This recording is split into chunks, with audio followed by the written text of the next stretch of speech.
Buenas tardes. Muy buenas tardes, Fernando. Sí, lo escucho, lo escucho. Bueno, entonces voy a dar un saludo muy especial hoy en la última sesión a Fernando Suárez, a Valentina Cantoñi y a todos los compañeros que entran después y ven la sección, la grabación que colocó allá en anuncios o en la carpeta de grabaciones. Bueno, vamos a dar inicio a la sesión última y vamos a arrancar de la siguiente manera.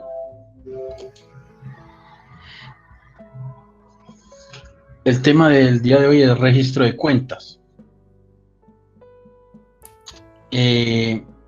Vamos a, como inducción tenemos lo siguiente: registro de cuentas. La contabilidad permite la organización contable y financiera en una empresa a partir de la recolección de información.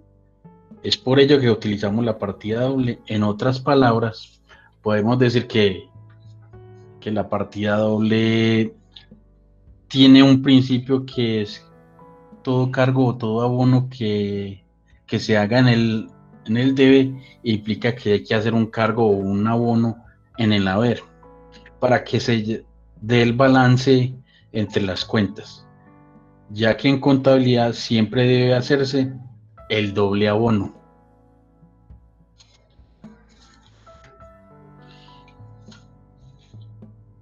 Como en la última sesión, vamos a mostrar que hemos visto durante el curso estas dos diapositivas y vamos a pasarlas fácilmente, rápidamente. Diseño curricular, competencia y resultados de aprendizaje. La competencia era generar información contable, financiera y fiscal según las normas legales y políticas organizacionales. Como vimos, las cuentas contables es la contabilidad más básica que hay dentro. Es el conocer la contabilidad. Entonces empezamos con reconocer el primer resultado de aprendizaje es reconocer la situación actual de las cuentas contables de una entidad en el registro de actividad financiera. El resultado 2 es determinar el estado de ingresos y egresos de una entidad en el registro de su actividad financiera. El resultado 3 es planear los aspectos contables de una entidad en su registro financiero para obtener un balance adecuado. Y el resultado 4 es de desarrollar un registro contable de una entidad en su actividad financiera de acuerdo con las normas vigentes.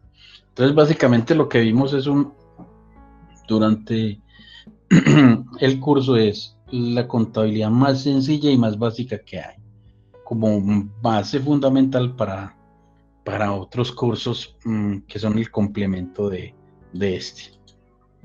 Bueno, ¿qué vamos a...?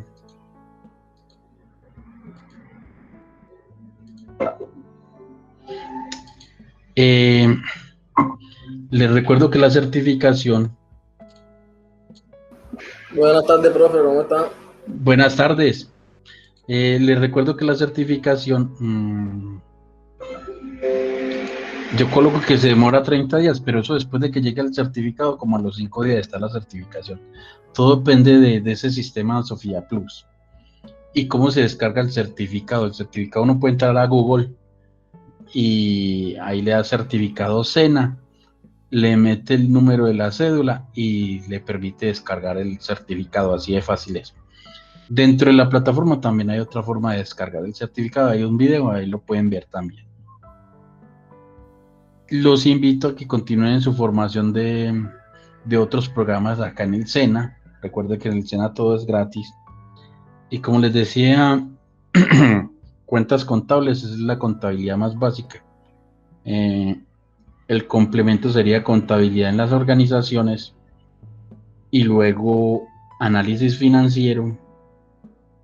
Hay un curso también de administración y recursos de la cartera de créditos.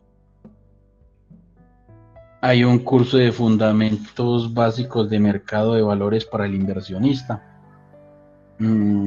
Estos cursos yo ya los he dictado, están en mi plataforma de YouTube por si alguien los quiere revisar o se quieren matricular y desde allá se capacitan. Desde el SENA con mucho gusto los esperamos y nos capacitamos todos.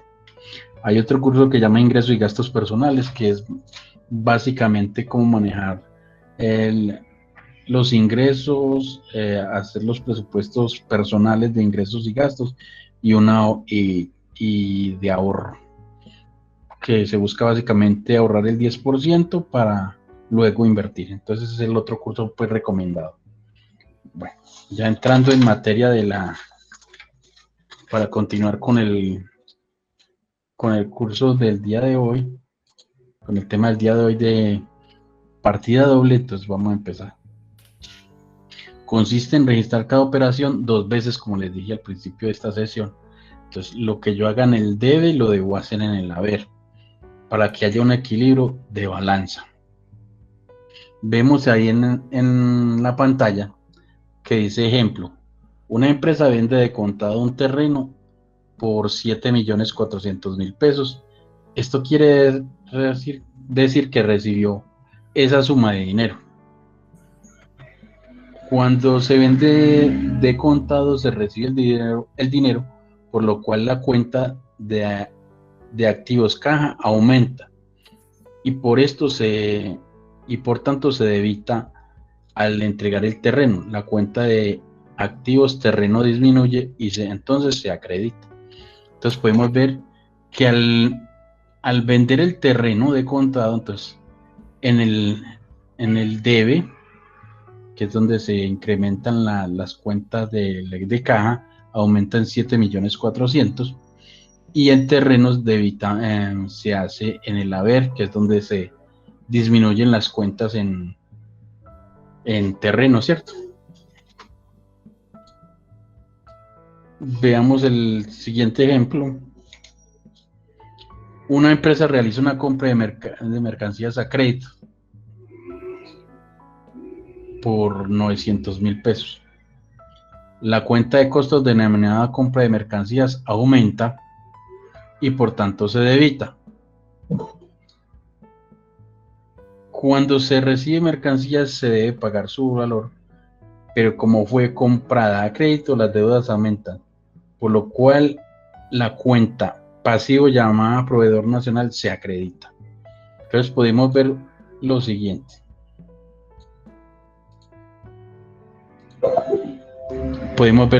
Entonces se hablaba de compras de mercancía a créditos.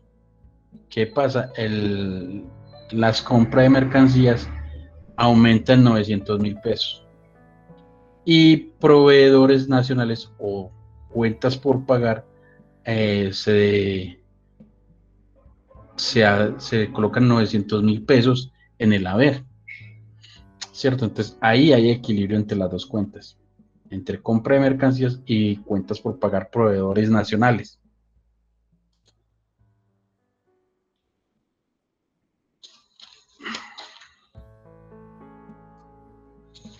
Asientos contables, entonces, son el registro de las operaciones del día a día, en los comprobantes y en los libros de contabilidad. Y existen 2 tipos de asientos, el asiento simple y el asiento compuesto. El asiento simple, este registro se presenta cuando solo son afectadas 2 cuentas, un débito y un crédito. Entonces veamos el ejemplo que está en pantalla. Se compra al contado con cheque un teléfono para uso de la empresa por 300.000 pesos. Las cuentas afectadas son equipo de computación y comunicaciones. Entonces me entra un equipo por 300.000 pesos en el debe. Y la cuenta del activo que se aumenta se debita bancos. ¿Esta plata de dónde salió? De los bancos, 300.000 pesos. Y ahí estamos en equilibrio de la balanza. Ahora veamos lo que quisimos decir con el asiento compuesto. Se presenta cuando se afectan 2 cuentas, más de 2 cuentas, y pueden ser una cuenta deudora y 2 o más cuentas acreedoras, o 2 o más cuentas deudoras y una acreedora. Veamos un ejemplo como está ahí en pantalla. Una empresa vende mercancías por 820.000 pesos. Recibe 200.000 pesos de contados y el saldo queda a crédito por cobrar.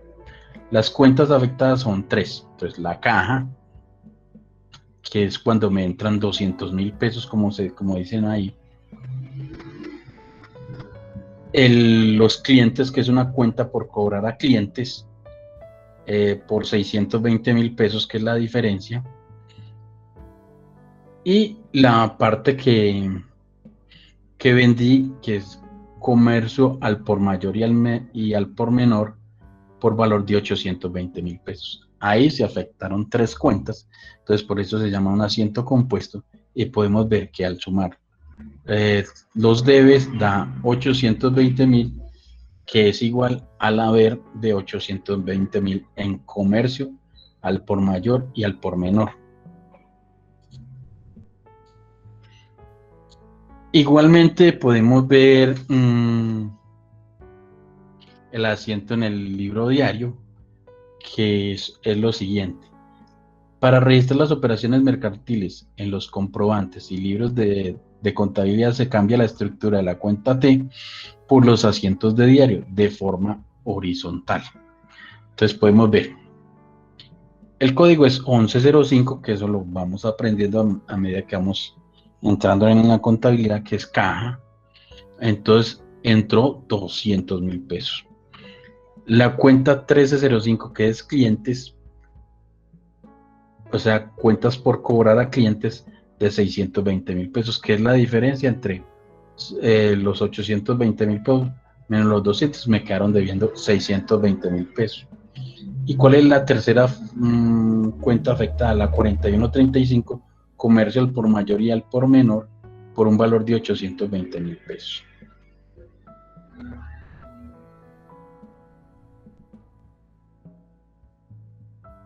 Listo.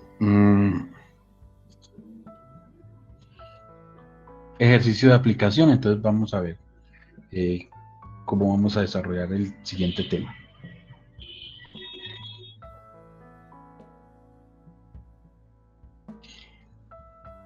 Una empresa, ejercicio de aplicación, pago con un cheque y hay movimiento en arrendamiento y bancos y gastos financieros y bancos. Entonces vamos a mirar la siguiente situación. Una empresa gira un cheque por 120.000 pesos por concepto de arrendamientos de oficina por un mes. Entonces veamos que afectó los arrendamientos. Entonces, en el debe 120.000 pesos. Y salió de donde giró un cheque de bancos de 120.000 pesos. Pero esto además también afecta otras dos cuentas más. Como la gestión se realiza por medio de un banco, este cobra intereses de sobregiro y debita inmediatamente la cuenta corriente de la empresa. Entonces miremos lo siguiente. ¿Cuáles fueron las otras dos cuentas que afectó? Gastos financieros, que es la 5305, en el debe por 5.000 pesos, y la 1110 bancos salieron 5.000 pesos. Entonces ahí podemos ver que hay un movimiento de cuatro cuentas.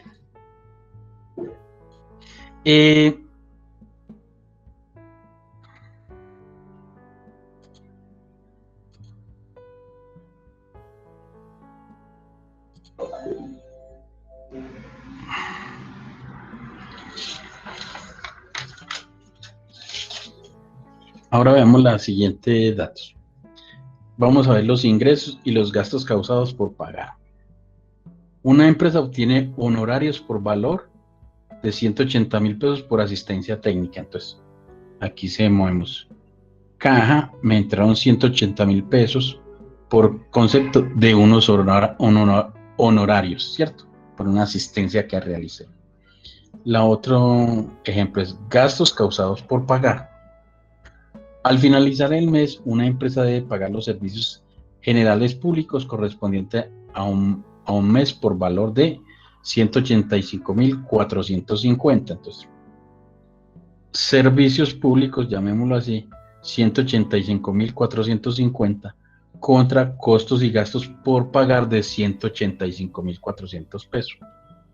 Entonces, se afectan esas dos cuentas.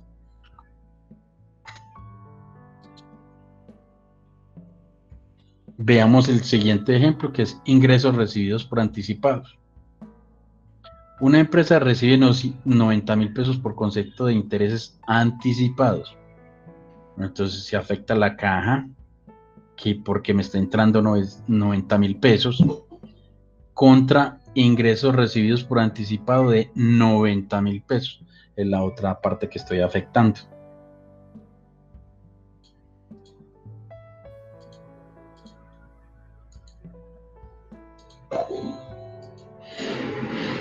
La comprobación de saldos. ¿Qué significa esto?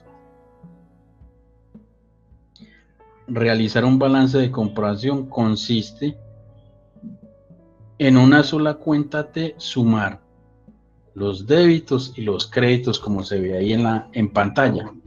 Entonces estoy sumando los créditos, los débitos. 120.000, 5.000, 300.000, 180.000, 185.400, 90.000. Esto me dio 880.450 pesos. Y sumo todos los haberes de acá de los ejercicios vistos y queda 120.000, 5.000, 300.000, 180.000, 185.450, 90.000 y esto me da 880.450. Viendo que hay una igualdad entre el debe y el haber. Esto es el balance de comprobación. Estoy comprobando cómo está en la situación y si sí hice bien los asientos. Cuando hay igualdad es porque están bien realizados los asientos. Entremos al último tema del día de hoy. Ecuación patrimonial. Es encontrar el equilibrio entre las cuentas reales. ¿Cierto? Voy a mirar el equilibrio. ¿Y cuáles son las ecuaciones patrimoniales? Son estas tres que hay aquí al final. Entonces, el activo, que es igual al pasivo, más el patrimonio. Un pasivo es igual al activo menos el patrimonio. O el patrimonio es igual al activo menos el pasivo. Entonces, utilizamos cualquiera de estas tres ecuaciones para verificar la ecuación patrimonial. Entonces veamos en el siguiente ejemplo y en esta última diapositiva veamos lo siguiente, ejemplo de una empresa. Entonces dice la empresa que hay 500.000 pesos en una cuenta corriente bancaria, hay 800.000 pesos en equipos para oficina, hay 2 millones que se debe cobrar por cuenta, que debe cobrar por ventas de mercancía, 2 millones en propiedades, 500.000 pesos que se adeuda a los proveedores, 1 millón de pesos que paga de cuota por préstamos bancarios. Entonces, con esta información yo simplemente vengo y realizo, digo cuáles son los activos y cuáles son los pasivos, y de ahí hago una resta para hallar el patrimonio. Entonces, los bancos, la cuenta corriente son 500.000 pesos, que es parte del activo. La oficina, los equipos de oficina son 800.000 pesos, que son activos. Las cuentas por cobrar de mercancía son 2 millones de pesos. Los terrenos, las propiedades son otros 2 millones de pesos. Al sumar todo esto, me da el total de activos, que son 5.300.000. Ahora hallo con la misma información los pasivos, que dentro de la información dice que 500.000 pesos que se adeuda a proveedores. Entonces, las cuentas por cobrar a los proveedores son 500.000 pesos. 1 millón que se paga de cuota por un préstamo bancario. Entonces, cuentas por cobrar a bancos nacionales de 1 millón de pesos. Entonces, total de pasivos es 1,5 millones. Y si yo hago y aplico la siguiente ecuación que hay aquí en la parte intermedia de la diapositiva, donde dice patrimonio va a ser igual. Aquí simplemente reemplazo el activo, fue 5.300.000, menos el pasivo, que fue 1,5 millones. Da total patrimonio 3.800.000. Y así hallo el patrimonio. Es simplemente eso. Esta es la contabilidad más básica que podemos ver y es el arranque de las contabilidades, como les decía anteriormente. Importante, ya si se quieren seguir continuar dentro de la capacitación, entonces ya seguir viendo contabilidad en las organizaciones, análisis financiero, administración de cartera, que es la otra, está fundamentos básicos de mercado de valores para el inversionista, que son inversiones, ingresos y gastos personales.